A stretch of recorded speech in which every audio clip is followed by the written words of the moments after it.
This is a multimodal presentation on 21st century literacies, and in the first part we'll see how they impact on students.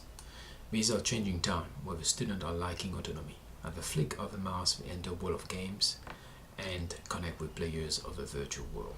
Increasingly, learners are entering the third space, and this virtual platform has a simpler syntax. The reading is more appealing by its layout and design, and sometimes bearing an auditive component, not to mention moving images. The brain is not anymore built to acquire knowledge only, but to interact with it.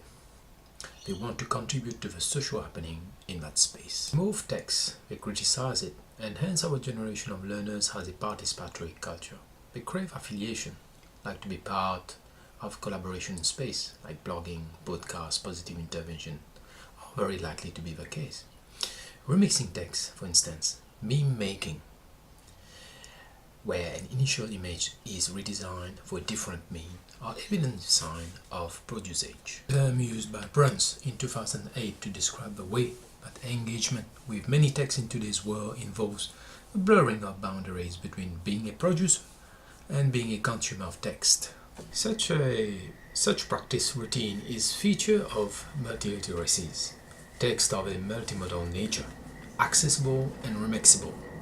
According to Cope and Calensis, the logic of multiliteracies is one that recognizes that meaning making is an active, transformative process, and a pedagogy based on that recognition is more likely to open up viable life courses for a world of change and diversity. The intrinsic motivation heightens when the learner has to contribute to knowledge or trying to make meaning in the social debate. We are no longer in that top-down scenario, an era where skill acquisition was flowing top-down. There's more of self-governing act.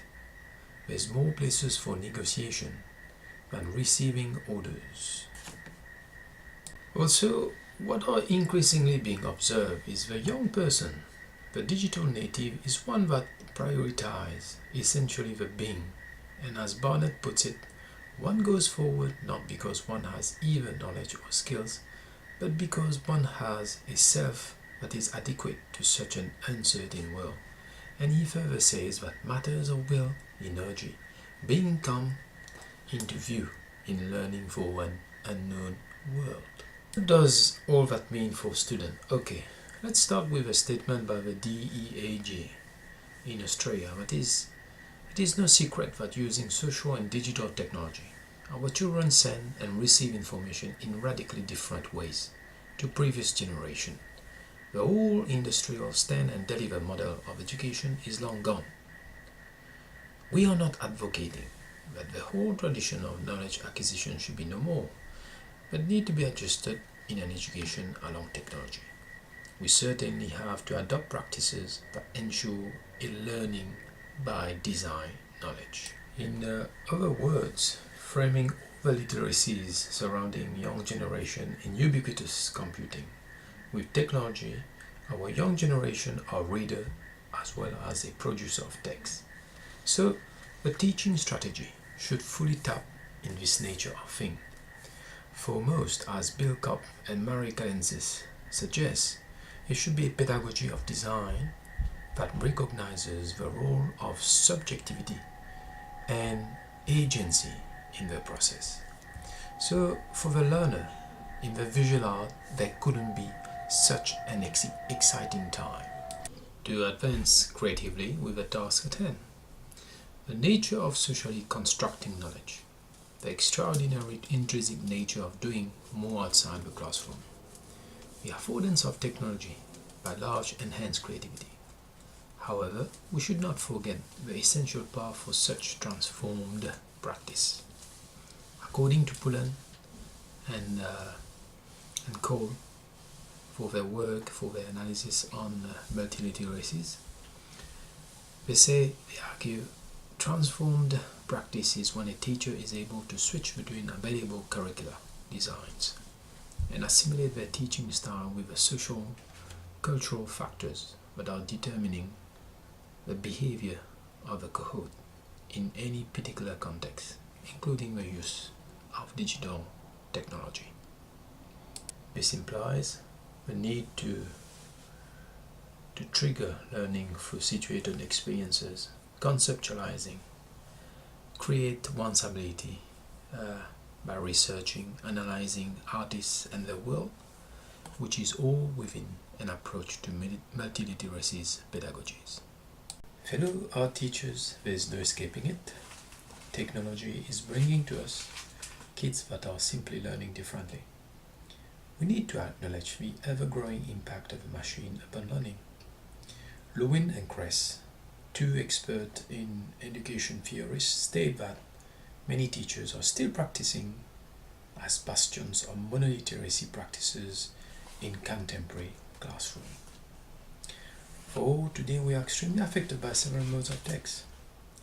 There is no denying. Multimodality is the big word.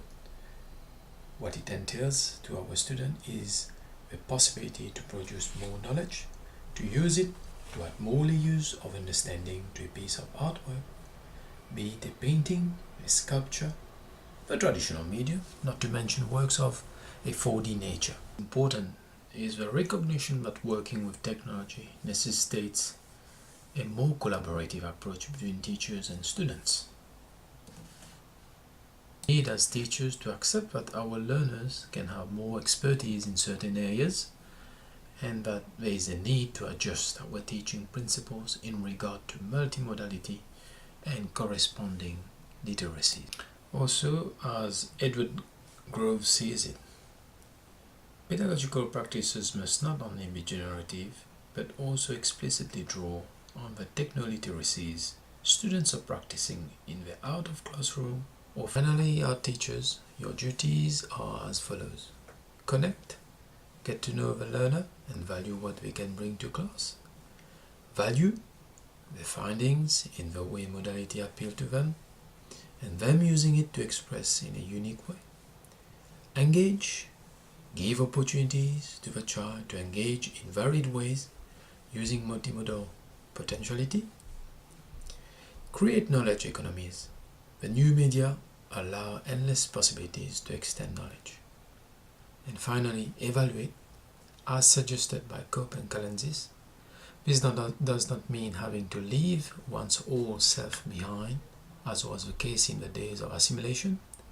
Rather, a new equality of outcomes would be reflected not in sameness, but in comparability. Equivalent, but not necessarily the same result. Third space.